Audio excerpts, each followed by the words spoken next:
Good morning. My name is Karen C. Morels, and I serve as a trustee here at DuPage Unitarian Universalist Church. We want to welcome everyone to our open and inclusive community this morning.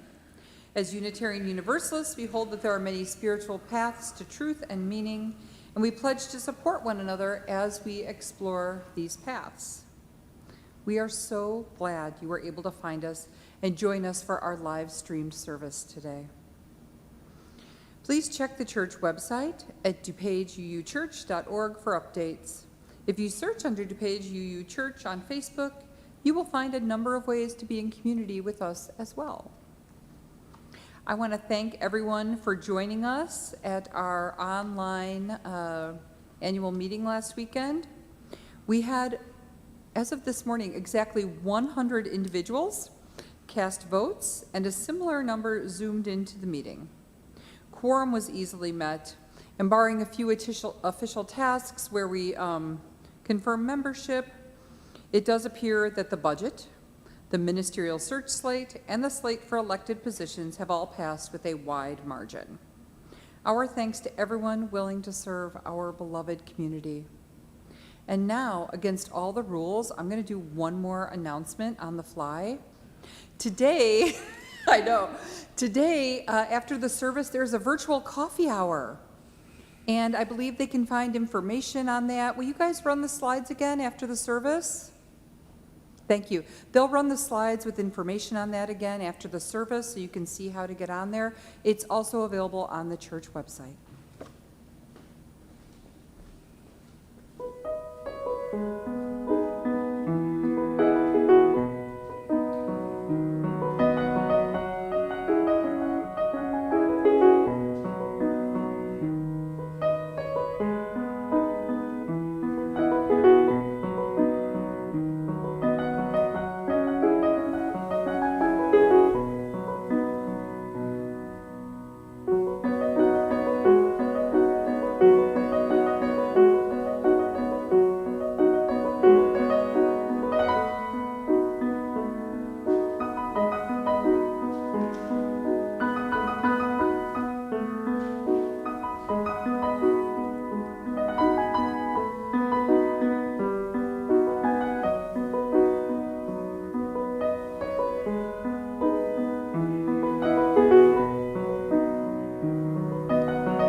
As we light our flaming chalice, we invite you to light your own chalice at home along with us. Whatever the form of your chalice and your flame, when we light them together, we are brought into community together here and now. We light this chalice to honor the memory of those who have come before us, kindling flames of wisdom in dark times, willing to challenge orthodoxy even at great personal risk, giving us a legacy of freedom and a love of truth, a legacy that warms our hearts and lights our path.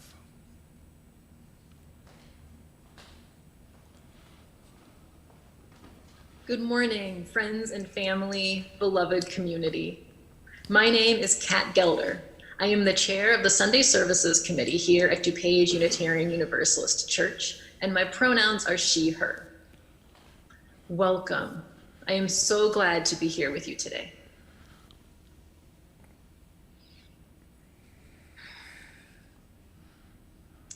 I feel profoundly uprooted right now, and I wonder if you feel the same way.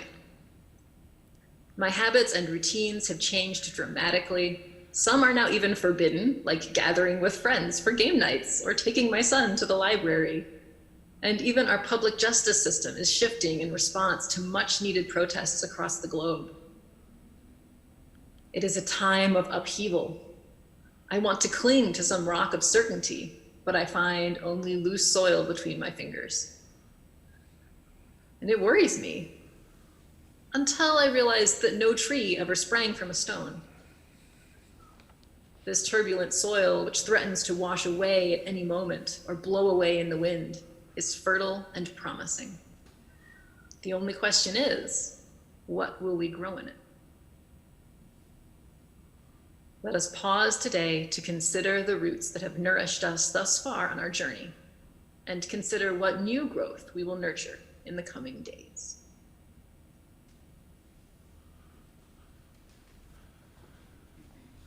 Please join us in our opening hymn, number 1068 in the teal hymnal, Rising Green. And we'll be doing verses 1 and 2.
Please join me in saying our affirmation, which will be directly followed by our sung affirmation. Love is the spirit of this church, and service its law. This is our great covenant, to dwell together in peace, to seek the truth in love, and to help one another.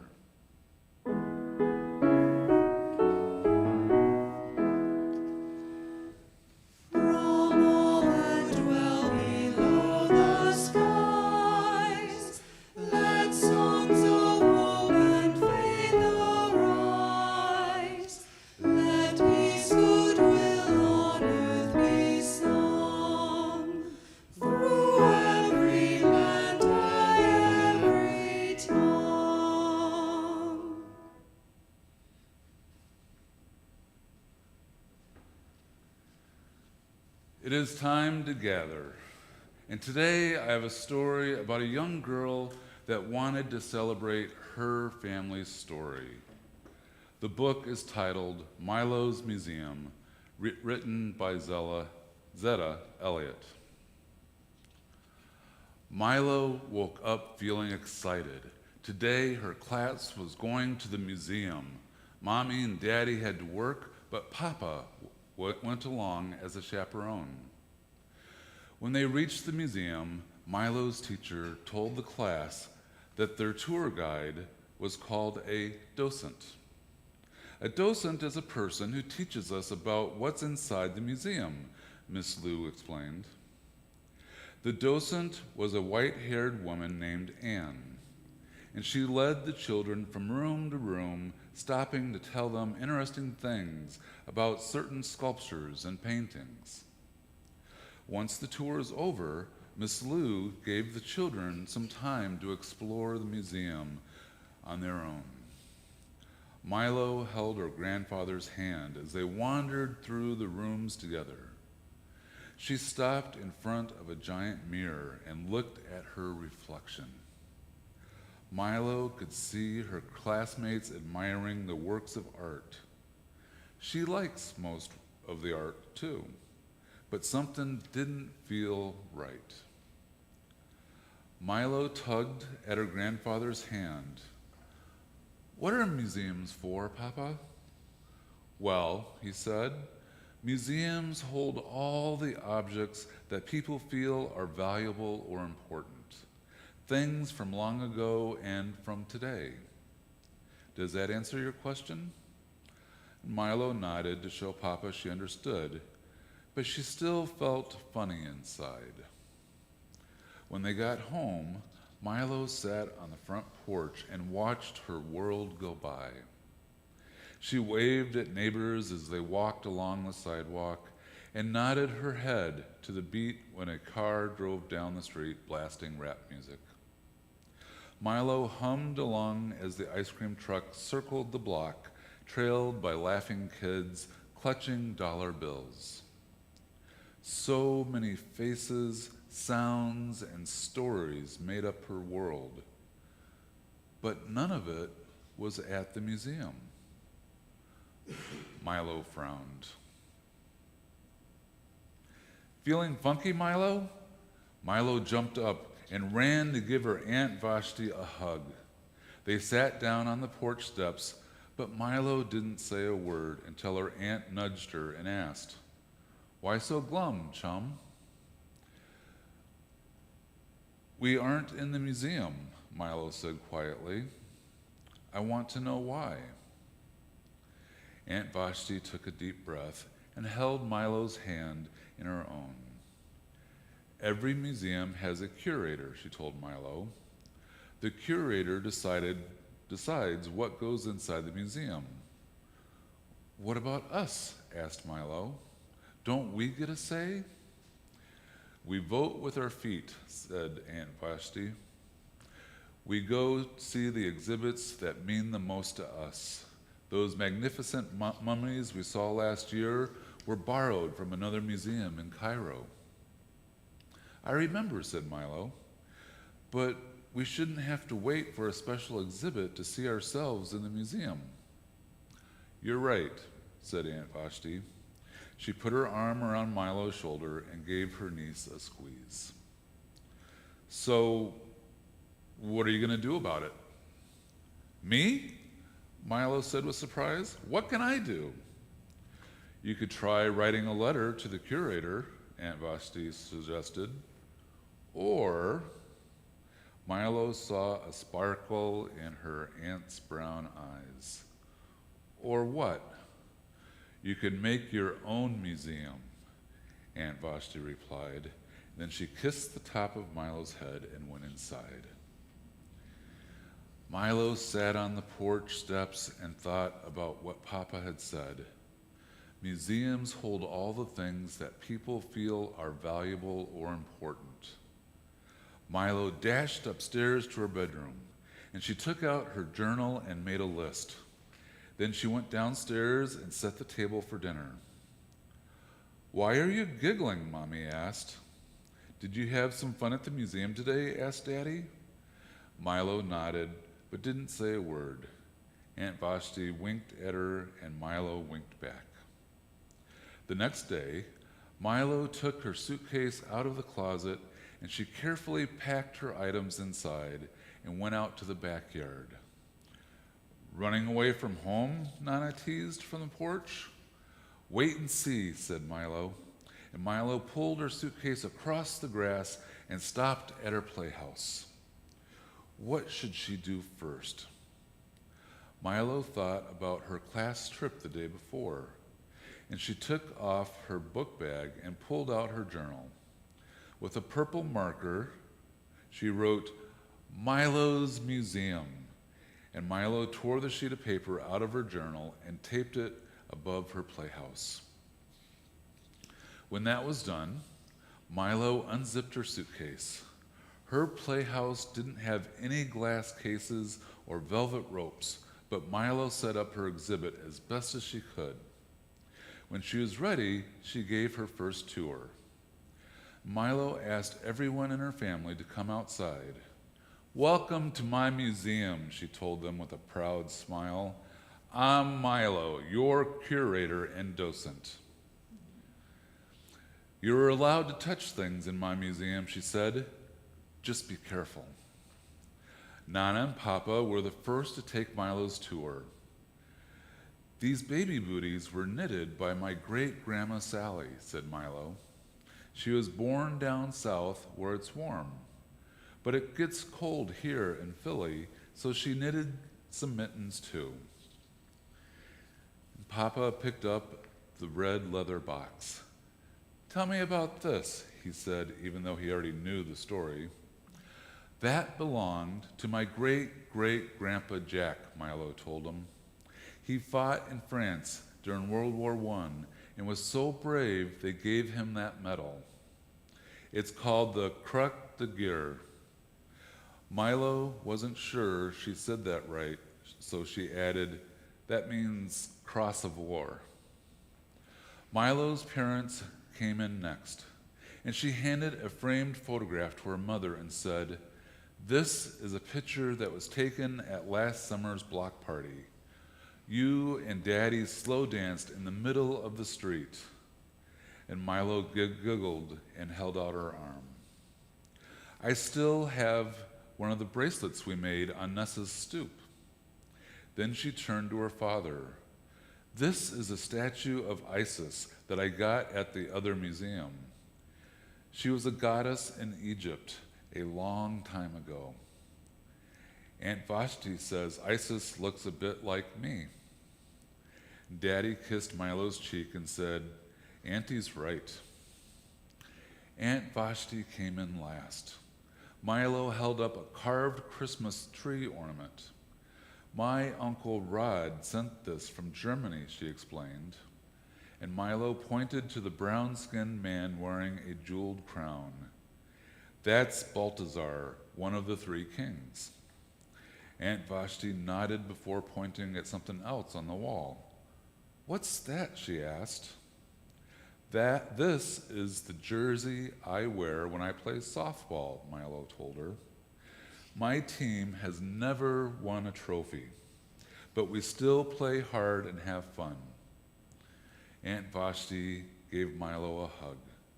"Your museum is wonderful," she said.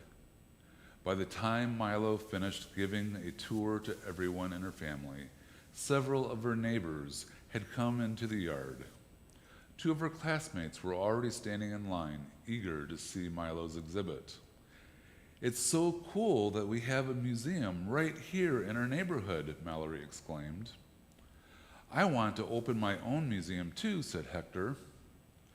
"Why don't you two add something to the collection?" Milo suggested. "That way our museum will be a mirror for the whole community." And Hector and Mallory agreed. And Milo looked at all the friends, family members, and neighbors in her yard. Then she took out her purple marker and made a new sign.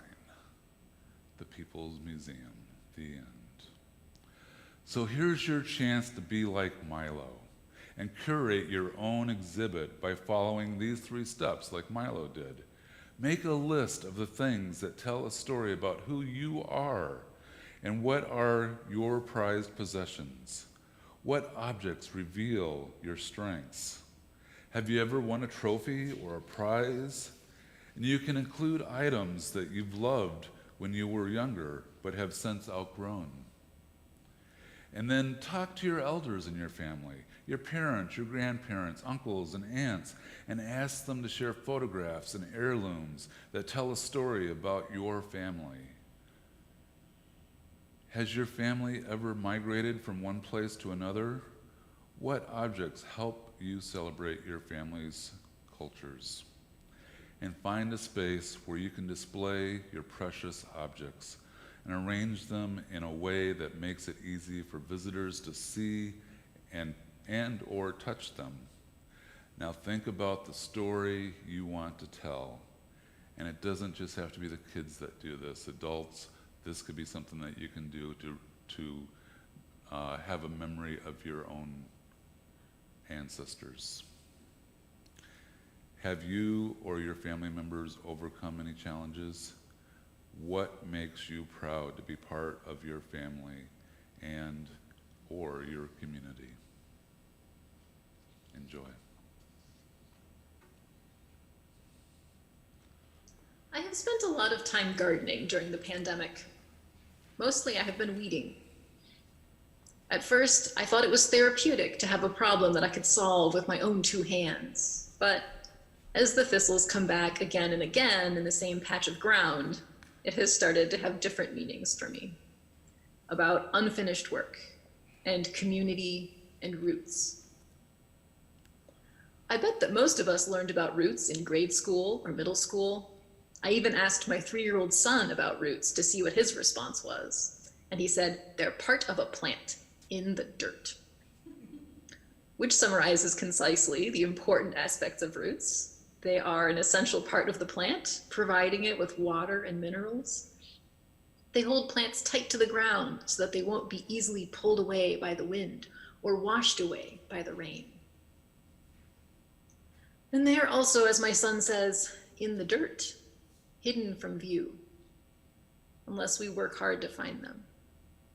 These vast underground networks of support and vitality go mostly unnoticed by us, even though we would literally not be alive without them. Without plants, we would have no oxygen to breathe and nothing to eat. And they're very busy under there, communicating with other plants, sometimes actively poisoning other plants, or storing energy to keep the plant alive through drought, flood, and the next prairie fire. They spread far and wide underground, for better or worse, and nurture unexpected new life in distant places. And I have been thinking about roots for another reason as well. My son, Gil, who told me about the roots. When he was born, and I sat rocking him in the dark nights, I could feel in his body and hear in his voice how much my very presence was a comfort to him. And I felt for the first time and learned in a physical way how wholly and completely children love the people around them and strive for love and belonging in return. I realized with a mental and even a physical shock that I could treat him however I chose to, and he would love me for it.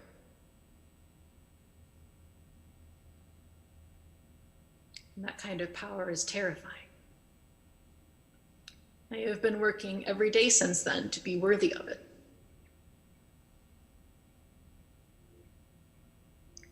I had no clear words to describe this journey until this year, when I stumbled upon the work of Layla Saad, a Black Muslim author, speaker, and teacher. She's probably best known as the New York Times best-selling author of the book, Me and White Supremacy. Her dedication to leaving behind a legacy of liberation and healing inspires me deeply and gives words to thoughts I have been seeking to express all my life. Her work unapologetically demands that we name whiteness, recognize injustice, and work to heal ourselves and our world. She teaches me again and again that discomfort and confusion are fertile opportunities for growth. And one way that Layla Saad promotes liberation and healing and engages people in confronting racism is through her Good Ancestor podcasts. Ms. Saad created this podcast to share the stories of changemakers and culture shapers, particularly Black women. And it has taught me more than I can say and given me the words to express what I have always felt, that I am an ancestor in the making. All of us are. We will be remembered. So what will our stories teach our descendants? In Layla Saad's words, what does it mean to you to be a good ancestor? I want to clarify that I am using a broad definition of ancestor today that many of us may be unfamiliar with. It is Layla Saad's definition. She asks every person that she interviews the same questions. Who are your ancestors, living or transitioned, familial or societal, who have influenced you on your journey? And then, what does it mean to you to be a good ancestor? An ancestor in Layla Saad's work is not someone who simply gave us our DNA. They need not be a family member. We may not ever have met them. An ancestor is someone who is central to our identity and growth, someone who has impacted our life forever. The American author Ralph Ellison echoes this idea when he says, some people are your relatives, but others are your ancestors, and you choose the ones you want to have as ancestors. You create yourself out of those values. I have many ancestors that I claim, and I'd like to introduce you to just a few of them. My mother's mother, Ruth Constance Lemon Gilbert, is one of the ancestors who taught my mom, and through my mom, taught me, the importance of hard work and also playfulness and frivolity. My memories of her at family celebrations are always of her hula-inspired dancing to any tune that was playing, from Bruce Springsteen to Elvis. She was also a proud feminist and a fiercely determined woman, sometimes to a fault. When her doctor informed her that she was allergic to chocolate, she covered her ears and told him, "I can't hear you." She also infamously once refused to tell doctors in the ER what medications she was on the theory that it was none of their business, despite the fact that saving her life was definitely their business. I see much of her in my mother and myself, her fuzzy relationship with science not included.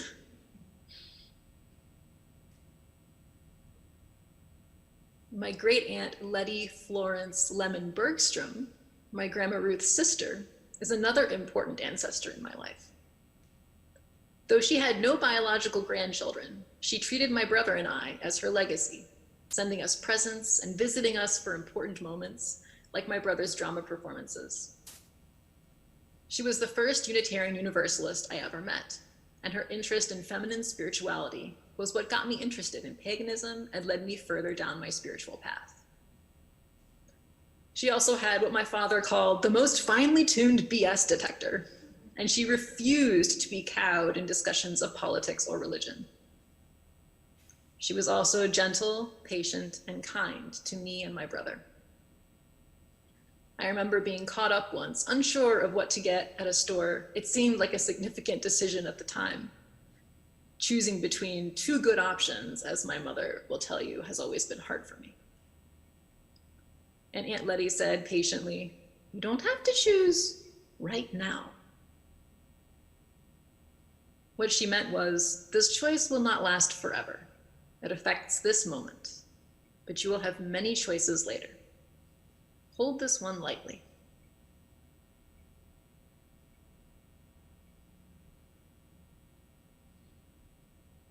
Our ancestors are the roots that have nurtured us, who taught us some of the values that ground us in turbulent times, who challenged us to think for ourselves so that we could navigate the world when they were no longer around to read the map for us.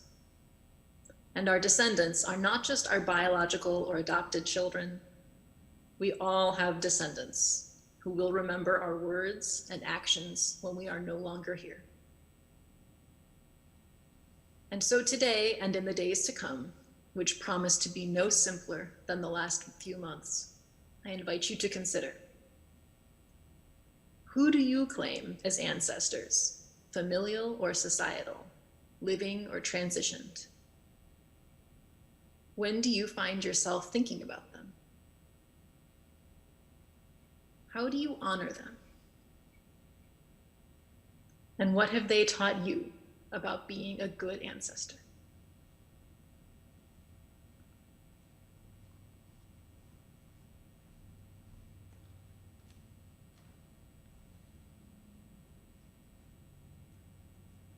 Join us now in a tree meditation. This meditation can be done standing, sitting, or lying down. This meditation includes the option for movements. You can either move your physical body along with the prompts, or send your mental and emotional energy in the same direction and keep your physical body still. Choose a comfortable position and relax into your body. Notice your breath. Breathe in, breathe out. Notice your lower body, legs, your feet, your toes. Breathe in, breathe out. Notice your back, the muscles and bones, the vital core of your being. Breathe in, breathe out. Notice your neck, your face, the crown of your head. Notice your upper body, your arms, your hands, your fingers. Breathe in, breathe out.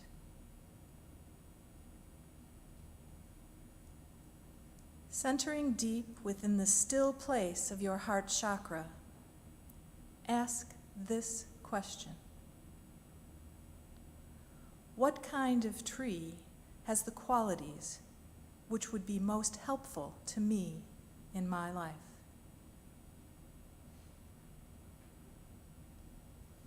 Some trees are flexible, some are evergreen, some strong, and some bear blossoms and fruit.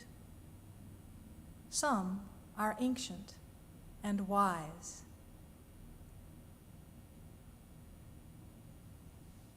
What kind of tree would be helpful to you?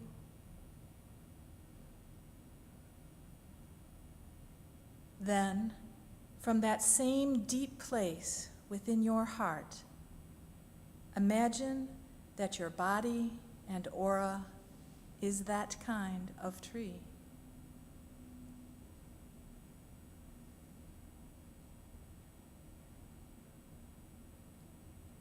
Stretch your lower body, legs, and feet down, down, like roots into the cool dirt. Relax.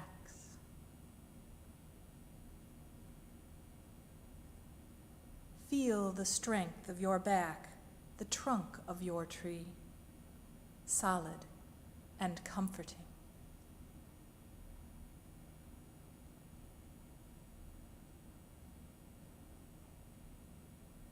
Stretch your upper body, head, neck, arms, and hands. Reach up, up, up toward the bright warmth of the sun, like the many branches and leaves of your tree.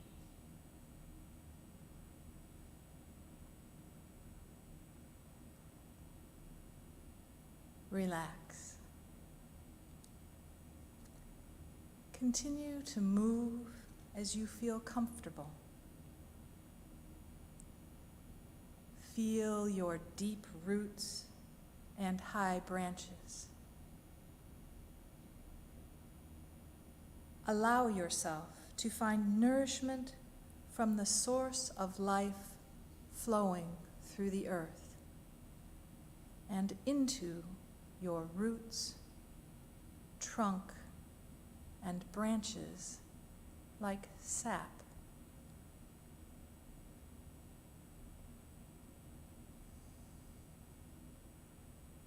Thank the earth welcome your spreading branches and leaves to receive nourishment from above, like sunlight from the source of life pouring into you. And let all this energy join with the love within your heart chakra.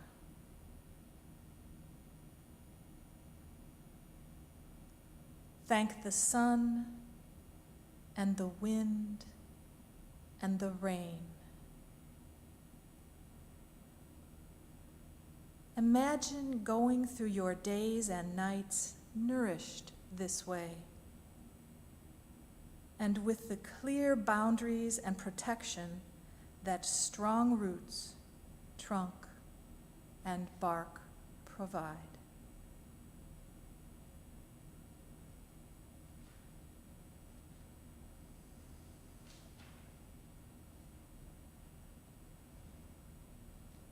Slowly come back into this shared moment.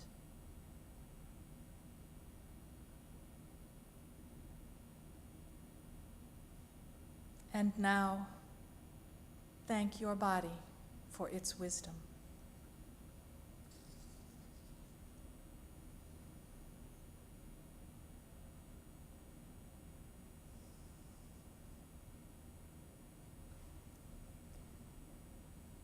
This church, our beloved community, lives out the dreams of our Unitarian Universalist ancestors by fostering free thinking, pursuing justice, and exploring new spiritual and philosophical paths. Our offering this morning allows us to honor the dreams of these ancestors and nurture a world for our children to come. What we do now and in the future is only possible with your continuing support. There is a link on your screen for making an online offering. This morning's offering will now be given and gratefully received.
honoring ancestors is a spiritual practice based in humility.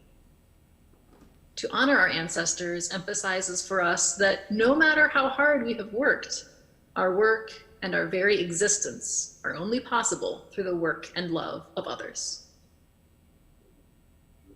Honoring ancestors also builds humility because it recalls us to our own humanness, our imperfections. Our ancestors are people and thus imperfect. We do not honor them by striving to be exactly like them. Instead, honoring ancestors includes looking at their lives and their impact on us with critical eyes. We do not strive to be exactly like our ancestors. We strive to bring the best of them into the future and make the world a better place by doing so. For example, my grandmother Ruth, whom I remember so fondly, was always deeply concerned about appearance, a legacy that my mother and I both reject. I can honor her by passing on her love of learning and her feisty independence, and I can also choose to move beyond the concern for appearance that I believe negatively affected her life and the lives of others. In fact, the ancestors that we claim may even include people who were harmful, neglectful, or abusive.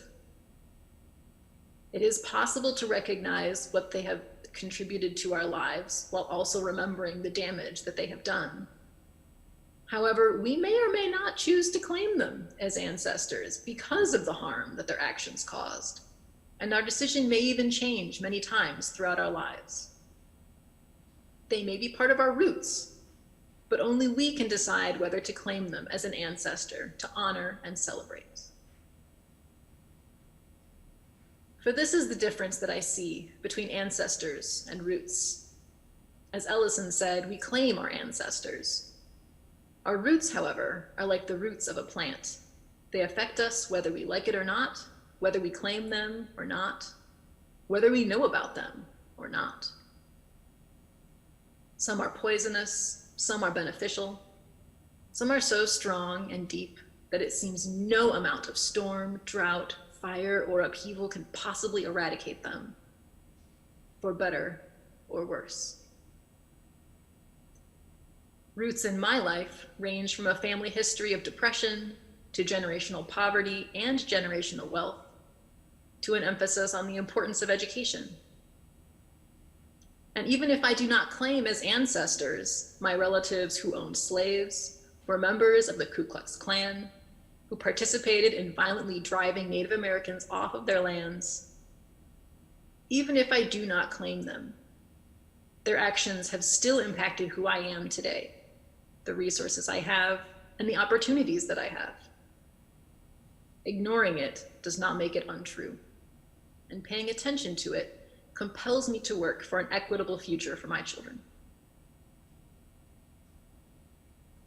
The recent Black Lives Matter protests are demanding that our country do something similar, examine its roots and question its ancestors. The racist roots of the United States of America are undeniable, deep, and deadly poisonous.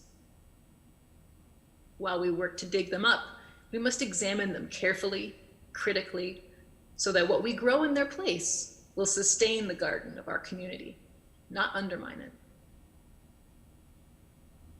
They have been growing for centuries, unseen and ignored by white people, but brutally obvious to the Black and Indigenous peoples and people of color who have been fighting against them the entire time. For this reason, the words, wisdom, history, and ancestors of Black people and Indigenous people and people of color must guide us in this work. They have been doing this work of examining our country's roots much longer and in greater depth than white people, and with greater care, as their lives depended on understanding them. And that is part of why I lift up Layla Saad's work today, for her work has shown me these vital roots of our country and the vitality, liberation, and determination that Black women in particular have contributed to the country that we have now. Their voices are essential. Their work is invaluable. And now I invite you to consider, as you question your ancestors and the roots and ancestors of our country, How are your ancestors imperfect?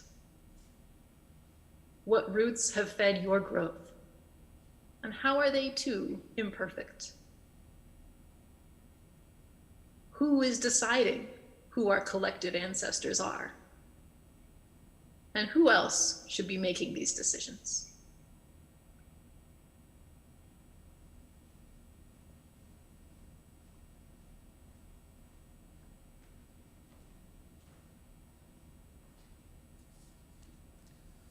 Home is where we feel connected. A reading by the Reverend Marisol Caballero. I dearly love the state of Texas, but I consider that a harmless perversion on my part and discuss it only with consenting adults. A quote by Molly Ivins. Reverend Marisol says, I spent 4 years of my life living in New York City and a little over 2 living in California, and I am proud to say that I have lived every other year of my life in Texas. Texans are known for their arrogance about our home state, and this reputation isn't untrue. In fact, Texas oil man John Gunther is credited as saying, if a man's from Texas, he'll tell you. If not, why embarrass him by asking?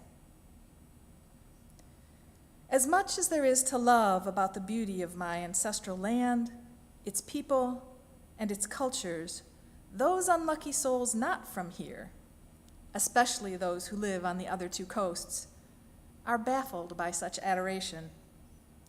I've lost track of the number of times I was congratulated for getting out during my years away, as if, instead of being my home, Texas were a hostage situation. Oh, I understood all too well where they were coming from. Texas is known for its hostility to people of color, LGBT people, and women. I am a member of each of these groups. What kind of masochist would willingly and enthusiastically go back? While to some, home may be where one hangs their hat, I believe that for most of us, home is where we feel most connected to what nourishes our soul.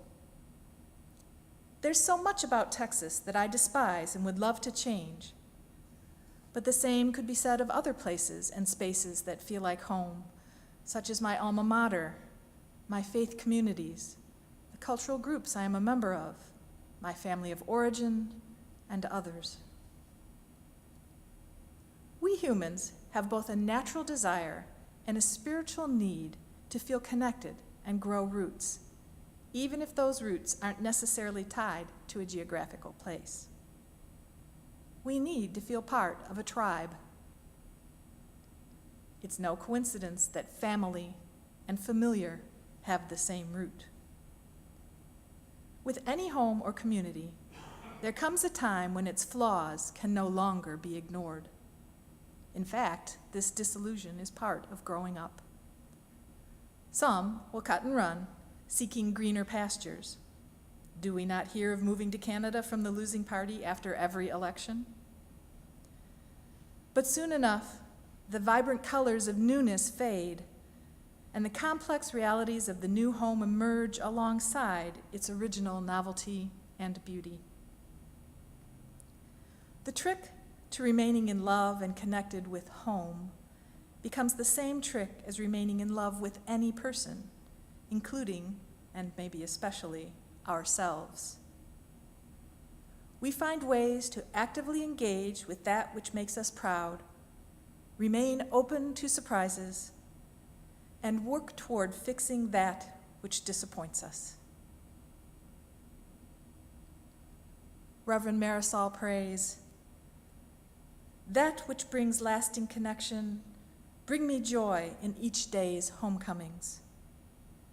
Challenge me to use my love to ready my home for the arrival of new guests, to make it cozier for those of us already here. May it be so. Amen." I invite you to join us in singing hymn number 1068 in the Teal hymnal, Rising Green, verses 3 and 4.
Now is the time in our service that we set aside for joys and concerns. Normally, we do so by coming forward and sharing our joys and concerns directly with our community. During this time of physically distant services, this is not possible. Yet there is so much to mourn right now in our own lives and the lives of our community and nation that we must set aside time to pour out the grief in our hearts, to hold each other's grief as we walk forward together, for strength grows out of shared sorrow. First, we light a candle for George Floyd, Breonna Taylor, Ahmaud Arbery, Tony McDade, Nina Pop, and all other victims of police brutality.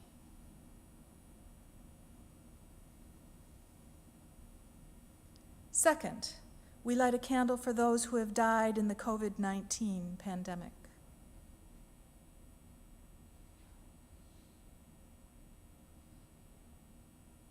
Third, we light a candle for the personal sorrows and concerns of everyone watching this service, those expressed and unexpressed.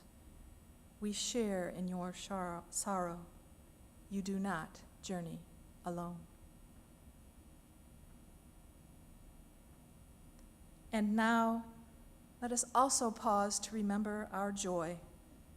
In these difficult times, joy is essential. Let us take a moment to consider what people, images, and experiences bring joy and hope into our lives today.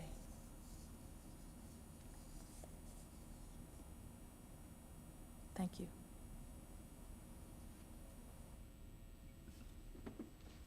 What does it mean to you to be a good ancestor? I hope that in the coming days we can share some of our answers to this question and examine who we claim as ancestors, as individuals, as a congregation, and as a country. Now is the time of reckoning for our community and for our country and its roots. It is a time to claim our own ancestors and allow their strength to support us in these difficult times. It is also time to question whether our history books and hymnals reflect the true ancestors of our country. It is a time to examine our roots, even those that disgust and horrify us, for only by truly seeing them can we learn from them. I think that we are lucky in this country that our highest ideals of equality, liberty, free speech, and civic responsibility naturally undermine our country's racist injustices, but only when we truly pursue them. When we listen to the demands that our core values make of us, we are compelled to build a radically different future for our children. It is a time to remember our values and let those values guide us, no matter how uncomfortable the journey, no matter how far, no matter how uneven the ground beneath our feet. We must do this because our children are watching. May we be the ancestors that they need in this time, in this place. May we lift up for them ancestors who thrived amidst great challenges, who prophetically called for justice, equity, and compassion.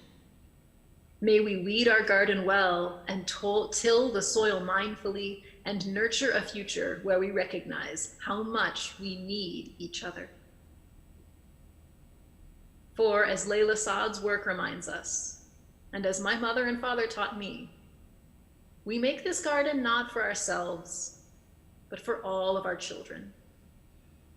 We tend it in love, fierce and unconditional. May the garden grow in gladness.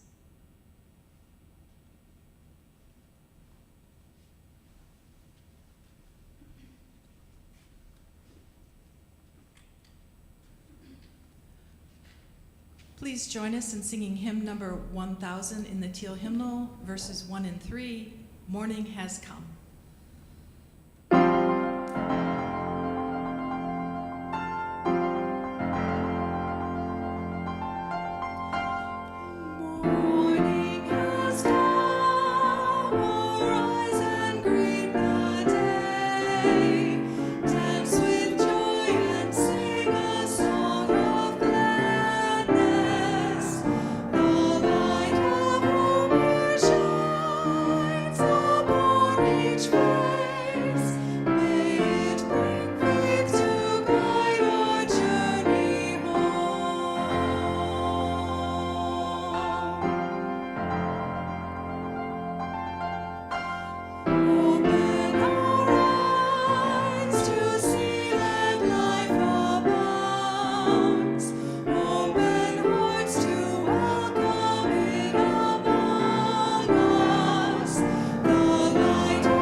Thank you all for joining us this morning.